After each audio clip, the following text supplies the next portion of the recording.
ও বৌমা, বৌমা কই গেলে গো? কোথায়? বলছি ঝাঁট দিচ্ছ এরকম করে মুখটা পাংলা পাঁচ করে রেখেছো কেন? তোমার বাপ কি মধু দেয়নি নাকি? সব সময় মুখটাকে হাঁড়ি করে রেখে দিয়ে তেজেল হাঁড়ি মতন করে রেখে দিয়েছে। কি বউ এনেছে কি জানি, কি করে শ্রীবৃদ্ধি হবে ঘরেতে? শ্রীবৃদ্ধি হবে কি করে? মুখটাকে হাঁড়ি করে রেখে দেবে সবসময়। একটু হাসো না বৌমা, একটু হেসে হেসে কাজ করো না। তাও সব সময় খালি মুখটাকে হাঁড়ি করে রেখে দাও।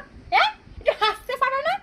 হাসি হবে, দেখেছো আমাকে, দেখেছো আমার বরের সাথে সব সময় আমি হেসে হেসে কথা বলি, হেসে হেসে কথা বলি।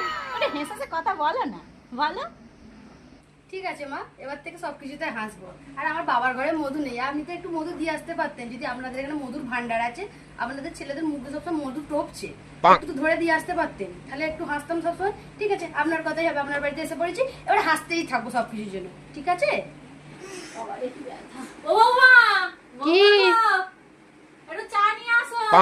যাচ্ছি যাচ্ছি। এই তো হাসছে রে, হাসছে খুব সুন্দর। এইরকমই সবসময় হাসবে বৌমা, সবসময় এরকম হাসি খুশি থাকবে। তাহলে এই তো শ্রীবৃদ্ধি হচ্ছে, শ্রীবৃদ্ধি।